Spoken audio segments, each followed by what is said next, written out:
നമ്മളെ പറ്റിച്ച ഒരാള്, അയാൾക്ക് നമ്മൾ മാപ്പ് കൊടുക്കുന്നത് എന്തിനാ?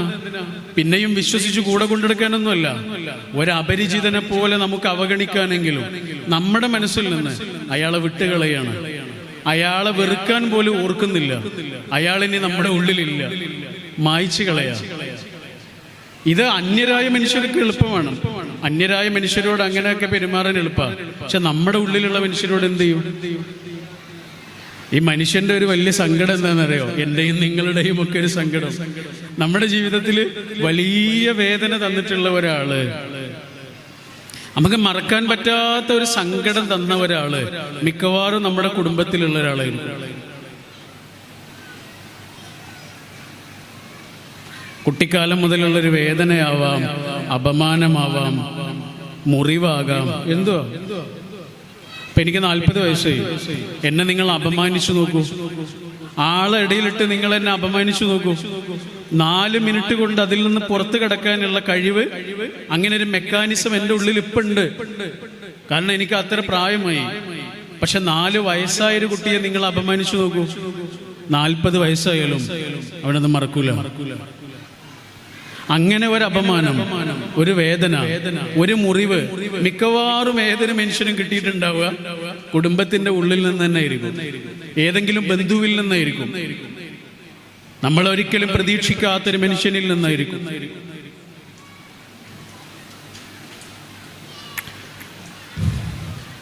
ലോകം കണ്ട ഏറ്റവും സുന്ദരനായ മനുഷ്യൻ ആരാ?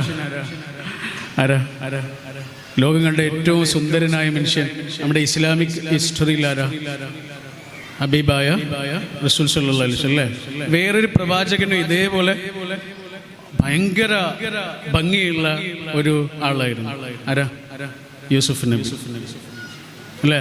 അതിസുന്ദരനായിരുന്നു എന്നാണ് ഖുർആൻ അങ്ങനെ തന്നെ പറയുന്നുണ്ട്. പച്ചക്കറി ഇങ്ങനെ അരിഞ്ഞുകൊണ്ടിരിക്കുന്ന ആളുകൾ അറിയാതെ കൈ അരിഞ്ഞു പോയി. അദ്ദേഹത്തെ കണ്ടിട്ട് ഈ ഭംഗിയിൽ സ്വയം ഉരുകിപ്പോയി മനുഷ്യൻ. അത്രയും ഭംഗിയാണെന്നാ. അപ്പൊ നമുക്ക് സങ്കല്പിക്കാൻ കഴിയാത്ത ഭംഗിയായിരുന്നു. ശരി, ആ യൂസുഫ് നബിയുടെ കുട്ടിക്കാലം നമുക്കറിയാലോ. എന്താണ് കുട്ടിക്കാലത്ത് ഉണ്ടായത്? പറയേണ്ട കാര്യമല്ല, നമുക്ക് അറിയുന്ന ചരിത്ര.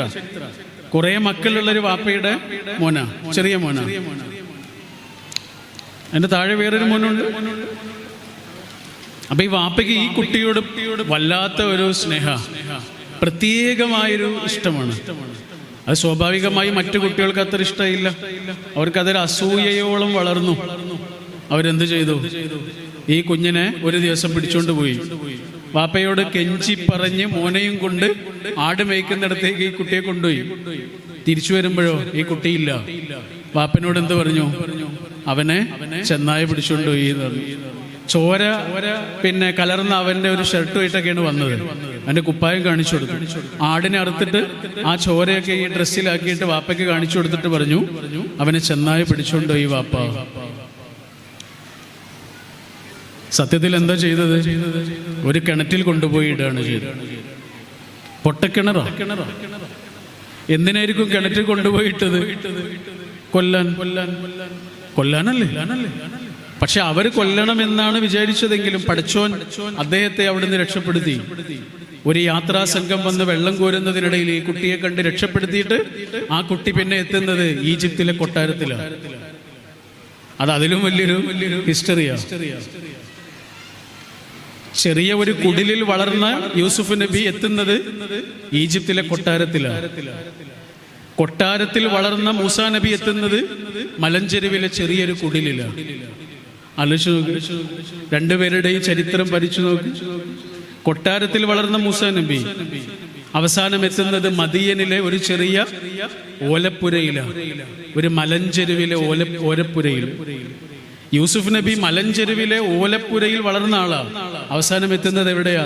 ഈജിപ്തിലെ കൊട്ടാരത്തിൽ. ഇതാണ് പടച്ചോന്റെ പ്ലാന്. നമ്മുടെ പ്ലാനൊന്നും പ്ലാനല്ല. നമ്മളെ കൊല്ലാൻ വേണ്ടി കിണറ്റിലിട്ട മനുഷ്യരുണ്ടാവും, നമ്മളെ തകർക്കാൻ ശ്രമിച്ച മനുഷ്യരുണ്ടാവും. പക്ഷെ ആ പൊട്ടക്കിണറ്റിൽ നിന്ന് നമ്മളെ കോരിയെടുക്കാൻ പടച്ചോൻ പറഞ്ഞയക്കുന്ന ചില മനുഷ്യരുണ്ട്. അതാണ് പടച്ചോന്റെ പ്ലാന്. മനുഷ്യന്മാർക്ക് നമ്മളെ തോൽപ്പിക്കാൻ കഴിയില്ല. ഓക്കെ, ഞാൻ പറഞ്ഞു വന്നത് അതല്ല. ഈ യൂസുഫ് നബി അലൈഹിസ്സലാം പിന്നീട് രാജാവിന്റെ മന്ത്രിയൊക്കെ ആവുന്നു, ഫിനാൻസ് മിനിസ്റ്റർ ആവുന്നു, ധനകാര്യ മന്ത്രിയൊക്കെ ആവുന്നു. അദ്ദേഹം കല്യാണം കഴിക്കുന്നു. അദ്ദേഹത്തിനൊരു കുട്ടി ഉണ്ടാവുന്നു. ആ കുട്ടിക്ക് അദ്ദേഹം ഒരു പേരിട്ടു. എന്താ പേര് എന്നറിയോ? യൂസുഫ് നബിയുടെ കുട്ടിക്ക് കൊടുത്ത പേരെന്താണെന്നറിയോ? മനാസേ. മനാസേ.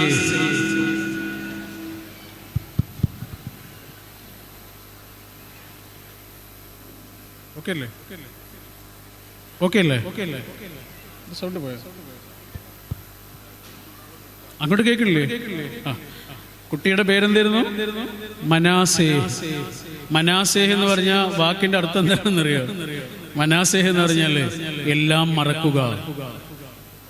നമ്മുടെ ഭാഷയിൽ പറഞ്ഞാല് സാരല്ല, പോട്ടെ. അതെന്തിനായിരിക്കും യൂസുഫ് നബി അങ്ങനെ ഒരു പേര് കുട്ടിക്ക് കൊടുത്തത്? ഈ കുട്ടി വലിയ മോനാകുന്ന സമയത്ത് ആളുകൾ വന്നിട്ട് ഈ കുട്ടിയോട് പറയും, നിന്റെ മൂത്താപ്പന്മാരെ നിനക്കറിയോ? ആരാന്നറിയോ? നിന്റെ വാപ്പയെ കൊല്ലാൻ വേണ്ടിയിട്ട് കിണറ്റിൽ കൊണ്ടുപോയിട്ട് ആളുകളാണ്. അവരോട് പൊറുക്കാൻ പാടില്ല, അവർക്ക് മാപ്പ് കൊടുക്കാൻ പാടില്ല, അവരോട് പ്രതികാരം ചെയ്യണം എന്നൊക്കെ ആരെങ്കിലും ഒരു നാൾ ഈ കുട്ടിയോട് വന്ന് പറഞ്ഞാൽ ആ കുട്ടി അവർക്ക് കൊടുക്കേണ്ട മറുപടി എന്താണ് എന്ന് ആ കുട്ടിയുടെ പേരായിട്ട് തന്നെ യൂസുഫ് നബി കൊടുക്കുകയാണ് ചെയ്തത്. അതാണ് മനാസേ. രണ്ട് ചങ്ങാതിമാരിങ്ങനെ ഒരുമിച്ച് യാത്ര പോയ ഒരു കഥയുണ്ട്. നല്ല ചങ്ങാതിമാരാ, പക്ഷെ ഒരുമിച്ച് യാത്ര പോകുന്നതിനിടയിൽ എന്തോ ഒരു വഴക്കുണ്ടായി. ഒരാള് മറ്റേയാളെ അടിച്ചു. അടി കിട്ടിയിട്ടും ഇയാള് തിരിച്ചൊന്നും ചെയ്തില്ല. അടി കിട്ടിയിട്ട് തിരിച്ചൊന്നും ചെയ്തില്ല. ആകെ ഒരു കാര്യം ചെയ്തു. എന്താണെന്നറിയാ? അവിടെ താഴെ ഇങ്ങനെ ഇരുന്നിട്ട് മണലിൽ എഴുതി വെച്ചു. മണലിൽ എഴുതിയിട്ടു. എന്ത്? ഇവിടെ വെച്ച് എന്റെ ചങ്ങാതി എന്നെ അടിച്ചു. യാത്ര കഴിഞ്ഞിട്ടില്ല. അവരിങ്ങനെ യാത്ര പിന്നെയും പോവാ. ഒരു വലിയ പുഴ കടന്നു പോണം. പുഴയിൽ ഇങ്ങനെ കുത്തി ഒഴുകുന്ന വെള്ളമുണ്ട്. അതിന്റെ മുകളിലൂടെ ചെറിയൊരു പാലമുണ്ട്.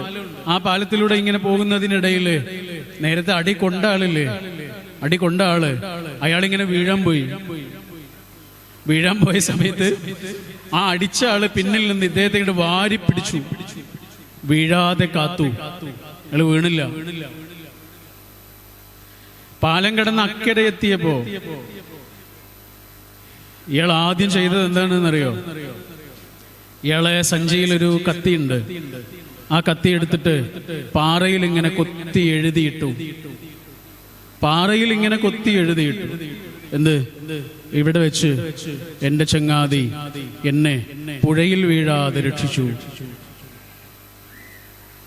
അപ്പൊ മറ്റേയാൾ ചോദിച്ചു, എന്താ അങ്ങനെ? അടിച്ച സമയത്ത്, നിന്നെ ഞാൻ അടിച്ച സമയത്ത് മണലിലാണല്ലോ എഴുതി വെച്ചത്, ഇപ്പൊ പാറയിലാണല്ലോ കൊത്തി വെച്ചത്. അയാൾ പറഞ്ഞു, അതങ്ങനെയാ. നമ്മൾ തമ്മിൽ കലഹിച്ച നിമിഷങ്ങളുണ്ട്, നമ്മൾ തമ്മിൽ പിണങ്ങിയ നിമിഷങ്ങളുണ്ട്, നിങ്ങൾ എന്നെയും ഞാൻ നിങ്ങളെയൊക്കെ വേദനിപ്പിച്ച നിമിഷങ്ങളുണ്ട്. അത് മണലിൽ എഴുതി വെച്ചാൽ മതി. ഒരു കാറ്റ് വന്ന് അത് മറച്ചു കളയട്ടെ. അതിനെ ആരും അറിയണ്ട. പക്ഷേ നമ്മൾ സ്നേഹിച്ച നിമിഷങ്ങളില്ലേ, നമ്മൾ പരസ്പരം സഹായിച്ച നിമിഷങ്ങളില്ലേ, നമ്മൾ പരസ്പരം കാത്ത നിമിഷങ്ങളില്ലേ, അതാരും മറക്കാൻ പാടില്ല. അത് പാറയിൽ എഴുതി വെക്കണം. വരാനിരിക്കുന്ന മനുഷ്യരും അതിനെക്കുറിച്ച് അറിയണം. വരാനിരിക്കുന്ന മനുഷ്യരും അതിനെക്കുറിച്ച് പറയണം. അത് മറക്കാൻ പാടില്ല. മിക്കവാറും നമ്മുടെ ജീവിതത്തിൽ ഉണ്ടായൊരു വേദന നമ്മുടെ തന്നെ കുടുംബ ബന്ധങ്ങളിൽ നിന്നായിരിക്കാം.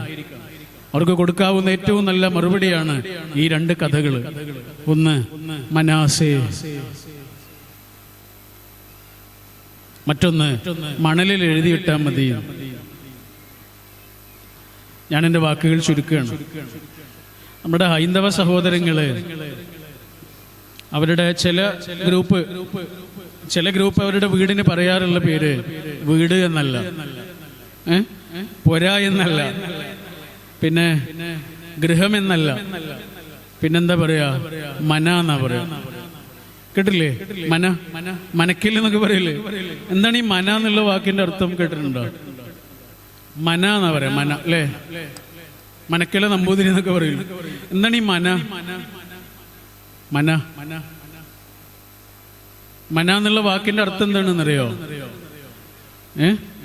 മ എന്ന് പറഞ്ഞാൽ ഞാൻ എന്നാണ്. ഞാൻ. ന എന്ന് പറഞ്ഞാലോ ഇല്ല എന്നാണ്. ഇപ്പൊ മന എന്ന് പറഞ്ഞാൽ എന്തായി? ഞാനില്ല. എന്റെ വീട് എന്ന് പറഞ്ഞാലേ, എന്റെ വീട് ഞാനില്ലാത്ത വീടാണ്. സാറിന്റെ വീട് സാറില്ലാത്ത വീടാണ് എന്ന് പറഞ്ഞാൽ എന്താണ്? ഞാനില്ല, ഞങ്ങളേ ഉള്ളൂ. ഞാനില്ല, നമ്മളേ ഉള്ളൂ. എനിക്ക് മാത്രമായിട്ട് സ്വപ്നങ്ങളില്ല. എന്റെ കൂടെയുള്ള 3 മനുഷ്യരാണെങ്കിൽ ആ 3 മനുഷ്യർക്കും കൂടിയിട്ടുള്ള സ്വപ്നങ്ങൾ. എനിക്ക് കുറെ ആഗ്രഹങ്ങളും പ്രതീക്ഷകളും ഒക്കെ ഉണ്ടാവും. അവിടേക്ക് ഞാൻ എത്തുകയും ചെയ്യും. പക്ഷെ ഞാൻ മാത്രം എത്തിയാൽ മതിയോ? എന്റെ ജീവിതത്തിലേക്ക് വന്ന 1, 2, 3 മനുഷ്യരില്ലേ, അവരെയും ഞാൻ എത്തിക്കുന്നതിന്റെ പ്രവർത്തനമാണ് ഞാനില്ല എന്ന് പറയുന്നത്. എനിക്ക് മാത്രമായിട്ടൊരു ജീവിതമല്ല, എല്ലാവർക്കും കൂടിയുള്ളൊരു ജീവിതമാണ്. നിങ്ങൾ ആലോചിച്ച് നോക്കൂ, ഇതൊക്കെ നിങ്ങളെല്ലാവരും ഓരോ ഫാമിലി അല്ലേ? ചിലപ്പോൾ ഒരു ഫാമിലിയിൽ 2 ആളുകളായിരിക്കും ഉണ്ടാവുക, ചിലപ്പോൾ 3 ആളുകളാവും, ചിലപ്പോൾ 4 ആളുകളാവും, ചിലപ്പോൾ 5 ആളുകളാവും, ചിലപ്പോൾ അതിലേറെയാവും, ചിലപ്പോൾ 1-ലേറെ കുടുംബങ്ങളുണ്ടാവും, ഒക്കെ ഉണ്ടാവും. ശരിക്കും ഏതൊരു കുടുംബവും 2 ആളുകളെ ഉള്ളൂ എങ്കിലും ഏതൊരു കുടുംബവും ഏതുപോലെയാണെന്നറിയോ? ഒരു ചെങ്ങല പോലെയാണ്. ചെങ്ങല എന്ന് പറഞ്ഞാൽ വളരെ പവർഫുൾ ആണ്, വളരെ ശക്തിയുള്ളതാണ് അല്ലേ? വളരെ ശക്തിയുള്ളതാണ്. പക്ഷെ ആ ചെങ്ങലയിൽ ഒരു കണ്ണി കേടുവന്നല്ലോ, ഒരു കണ്ണി കേടുവന്നല്ലോ, പിന്നെ അതിന് ചെങ്ങല എന്ന് വിളിക്കാൻ പറ്റൂല. ഇരുമ്പുകൊണ്ടുള്ളൊരു സാധനം മാത്രമേ ആവൂ. എന്തിനാണോ ആ ചെങ്ങല ഉണ്ടാക്കിയത് ആ കാര്യം നടക്കൂല. ഇതേപോലെ ആ കുടുംബം, ഒരാള് മതി ഒരു കുടുംബത്തിന്റെ അന്തസ് ഉയർത്താനും ഒരു കുടുംബത്തിന്റെ അന്തസ് താഴ്ത്താനും ഒരൊറ്റയാളുടെ പ്രവർത്തനം മതി. അതാണ് ഒരു ഫുട്ബോൾ ടീം പോലെ തന്നെ. 7സിലാണെങ്കിൽ 7 ആളുകൾ, 11സിലാണെങ്കിൽ 12 ആളുകൾ. 7 ആളുകൾ കളിക്കുന്ന സമയത്ത് ഒരാൾക്ക് പന്ത് കിട്ടുന്നു, അയാൾ വേറൊരാൾക്ക് കൊടുക്കുന്നു, അയാൾ വേറൊരാൾക്ക് പാസ് ചെയ്യുന്നു, അയാൾ വേറൊരാൾക്ക് കൊടുക്കുന്നു, അവസാനം വേറൊരാൾക്ക് കൊടുക്കുന്നു, അയാൾ ഗോളടിക്കുന്നു അല്ലേ? ആരാ ജയിക്കുക? ഗോളടിച്ച ആളാണോ ജയിക്കുക? ആണോ? ഒരു ടീമാണ് ജയിക്കുക. ഇതാണ് കുടുംബം, അതാണ് മന. ഞാൻ മാത്രമല്ല, എൻ്റെ ഒരു സുഹൃത്ത് പിന്നെ കുറച്ചു മുമ്പ് മാസങ്ങളായി ഒരു ദിവസം അവനെ വിളിച്ചപ്പോ അവൻ പറഞ്ഞു ഞായറാഴ്ച, അവന് ഗവൺമെന്റ് ഉദ്യോഗസ്ഥനാണ്, അപ്പൊ ഞായറാഴ്ച അവന് വീട്ടിലുണ്ടാവും എന്ന് വിചാരിച്ചിട്ട് വിളിച്ചതാ. അവൻ പറഞ്ഞു ഞാൻ വീട്ടിലില്ല, ഞാൻ കോഴിക്കോടാണുള്ളത്. എവിടെ? കോഴിക്കോട് JDTക്ക് അടുത്തൊരു ചെറിയ സ്ഥാപനമുണ്ട്, അവിടെയാണുള്ളത്. അപ്പൊ എനിക്ക് അറിയുന്ന സ്ഥലമാണ്, ഞാനപ്പോൾ കോഴിക്കോടുണ്ട്. അപ്പൊ ഞാൻ പറഞ്ഞു ഇന്നലെ ഞാൻ അങ്ങോട്ട് വരാം. ആ സ്ഥലത്തിന്റെ പേരൊക്കെ ചോദിച്ചറിഞ്ഞ് ചെന്ന്, അപ്പൊ ഒരു വിദ്യാഭ്യാസ സ്ഥാപനം. ഞാൻ ചെല്ലുമ്പോൾ അതിന്റെ വരാന്തയിലുണ്ട് ഇവൻ നിൽക്കുന്നത്. ഇവന്റെ കയ്യിൽ ഒരു ചെറിയ കുഞ്ഞുണ്ട്, 1 വയസ്സ് പോലും ആയിട്ടില്ലാത്ത, കുറച്ച് മാസങ്ങൾ മാത്രം പ്രായമുള്ള ഒരു കുട്ടിയുണ്ട് ഇവന്റെ കയ്യിൽ. അപ്പൊ ഞാൻ ചോദിച്ചു ഇവിടെ എന്താ ഇരിക്കണ? അപ്പൊ അവൻ പറയാ അവന്റെ ഭാര്യയ്ക്ക് ഒരു വലിയ സ്വപ്നമുണ്ട്, ഒരു കോഴ്സ് പഠിക്കുക എന്നുള്ള, കൗൺസിലിംഗ് ആയിട്ടൊക്കെ ബന്ധപ്പെട്ട എന്തൊരു കോഴ്സാണ്, അത് പഠിക്കണം എന്നുള്ളത് അവളുടെ വലിയ ആഗ്രഹമാണ്. എല്ലാ ദിവസവും ക്ലാസ്സിൽ പോയിട്ട് പഠിക്കാൻ ഇപ്പൊ അവൾക്ക് കഴിയില്ല. അതുകൊണ്ട് അവള് വിദൂര വിദ്യാഭ്യാസത്തിന് ചേർന്നതാണ്. ശനിയും ഞായറും മാത്രമാണ് ക്ലാസ് ഉള്ളത്. പക്ഷെ ചെറിയ കുഞ്ഞുണ്ടായത് കൊണ്ട് അവൾക്ക് ഒറ്റക്ക് വരിക എന്നുള്ളത് നടക്കില്ല. ആ കുട്ടിക്ക് ഇടയ്ക്കിടയ്ക്ക് പാല് വേണം. അപ്പൊ അവൻ എന്താ ചെയ്യുന്നതെന്നറിയോ? അവന്റെ ജീവിതത്തിലേക്ക് വന്ന ആ പെൺകുട്ടിയുടെ ഒരു സ്വപ്നം സാക്ഷാത്കരിക്കാൻ വേണ്ടിയിട്ട് ആകെയുള്ള ഒഴിവ് ദിവസം ഒരു ഞായറാഴ്ച ആ കുഞ്ഞിനെയും എടുത്ത് രാവിലെ 9 മണി മുതൽ 4 മണി വരെ ആ വരാന്തയിൽ ഇരിക്കുകയാണ് അവൻ. ഇതിൻ്റെ പേരെന്താണെന്നറിയോ? മന. മന. നമ്മുടെ കൂടെയുള്ള ഒരു മനുഷ്യന് ഓരോ സമയത്ത് ഓരോരോ അവസ്ഥകളുണ്ട്. അത് തിരിച്ചറിയലുമാണത്. ശിഹാബുദ്ദീൻ പൊയ്ത്തുംകടവ് എന്നൊരു എഴുത്തുകാരനുണ്ട് മലയാളത്തിൽ. അദ്ദേഹം ഈ അടുത്ത് എഴുതിയൊരു കഥയുണ്ട്. ആ കഥ ഒരു അച്ഛനെ കുറിച്ച്. അദ്ദേഹം നല്ല കാലത്ത് ഒരുപാട് അധ്വാനിക്കുന്ന ഒരാള്, ഗൾഫിലായിരുന്നു ജോലി. അദ്ദേഹത്തെ കുടുംബത്തിന് വേണ്ടിയും മക്കൾക്ക് വേണ്ടിയും വീടിന് വേണ്ടിയും ഒരായുസ് ഉരുകിയ മനുഷ്യൻ. പക്ഷെ അവസാനമായപ്പോൾ അയാളെ ആർക്കും വേണ്ട. എല്ലാം കഴിഞ്ഞ് നാട്ടിൽ വന്നു. ഇപ്പോൾ അദ്ദേഹം ഒരു വരുമാന സ്രോതസ്സല്ല, പൈസ ഉണ്ടാക്കാൻ കഴിയുന്ന ഒരാളല്ല. അതോടുകൂടി അയാളെ ആർക്കും വേണ്ട. അയാളെ ഭാര്യയ്ക്ക് പോലും അയാളെ വേണ്ട. മക്കളൊക്കെ അവരുടെ ജീവിതത്തിലേക്ക് പോവുകയും ചെയ്തു. അങ്ങനെ ഒരു അച്ഛനെ കുറിച്ച് പറയുന്ന സ്റ്റോറിയാണ്. ആ കഥയുടെ അവസാനം ശിഹാബുദ്ദീൻ പൊയ്ത്തുംകടവ് എഴുതുന്നത് ഇങ്ങനെയാണ്. വല്ലാത്തൊരു വരിയ. ഈ ഭൂമിയിൽ ഏറ്റവും അരക്ഷിതനായ ജീവി പുരുഷനാണ്. ഈ ഭൂമിയിൽ പുരുഷന്റെ അത്ര അരക്ഷിതത്വം അനുഭവിക്കുന്ന ഒരു ജീവി വേറെയില്ല. ഒരു സമയം കഴിഞ്ഞാൽ അയാളെ പിന്നെ ആർക്കും വേണ്ട. എന്നിട്ടൊരു ഉദാഹരണം പറയാ. കഥ അവസാനിക്കുമ്പോൾ എഴുതിയ വരി ഇങ്ങനെയാ: മുറ്റത്തെ കുറ്റിമുല്ലയുടെ ചെടി. മുല്ലയുള്ള സമയത്ത് ആ മുല്ലച്ചെടിയെ എല്ലാവർക്കും വേണം, മുല്ലവള്ളിയെ എല്ലാവർക്കും വേണം. അതിൻ്റെ താഴെ കുട്ടികളൊക്കെ എപ്പോഴും ഉണ്ടാവും. എല്ലാവരും ആ മുല്ലവള്ളിയുടെ അടുത്തേക്ക് വരാൻ വേണ്ടി കാത്തിരിക്കും. പക്ഷെ കുറച്ച് കഴിഞ്ഞ് അത് ഉണങ്ങിപ്പോയി.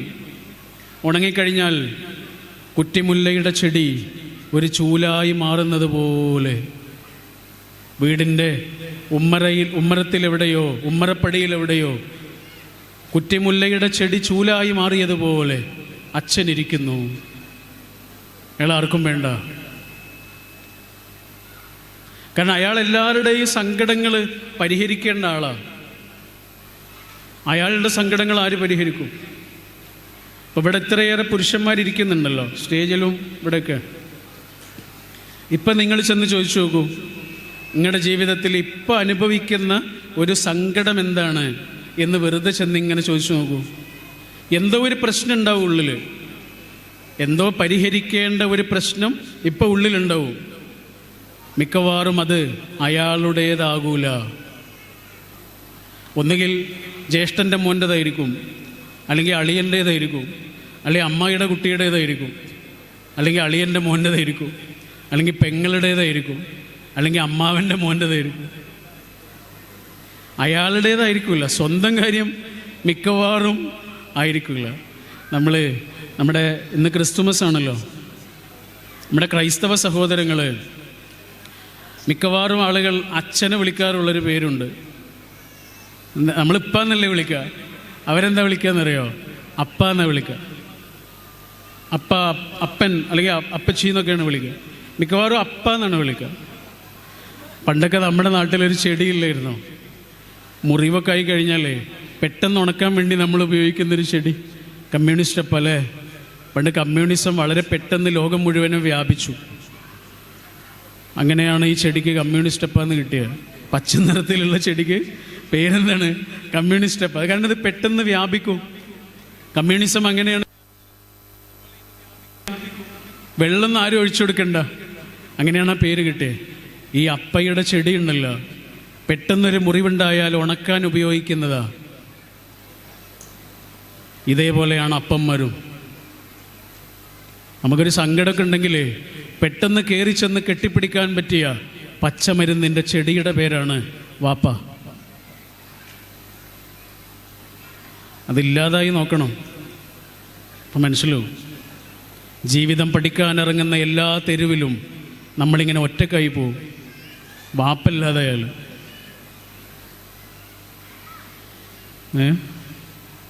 മാർക്സ് എന്ന് പറഞ്ഞൊരു വലിയ എഴുത്തുകാരനുണ്ട്, നോവലിസ്റ്റാണ്, ഇപ്പോഴും ജീവിച്ചിരിക്കും, ഇപ്പം ഇല്ലാന്ന് തോന്നുന്നുണ്ട് ആൾ. അദ്ദേഹം പറയുന്നുണ്ട്, ഒരാളെ അയാളുടെ വാപ്പ മരിക്കുമ്പോഴാണ് അയാൾ വൃദ്ധനാകാൻ തുടങ്ങുക. ഒരാൾ അയാളുടെ വാപ്പനെ പോലെ ആകാൻ തുടങ്ങുമ്പോഴാണ് അയാളൊരു മുതിർന്ന മനുഷ്യനാകാൻ തുടങ്ങുക. വെള്ളയും വെള്ളയൊക്കെ എടുത്തിങ്ങനെ വാപ്പയെ പോലെ നടക്കാൻ തുടങ്ങും. വാപ്പ ഇരുന്നതുപോലെ, വാപ്പ നടന്നതുപോലെ, വാപ്പ സംസാരിച്ചതുപോലെ, വാപ്പ ഉടുത്തതുപോലെ അയാളിങ്ങനെ വാപ്പയെ പോലെ ആകാൻ ശ്രമിക്കുമ്പോഴാണ് ഒരാളിങ്ങനെ വൃദ്ധനാകാനും മുതിരാനും തുടങ്ങുക എന്ന് പറയും.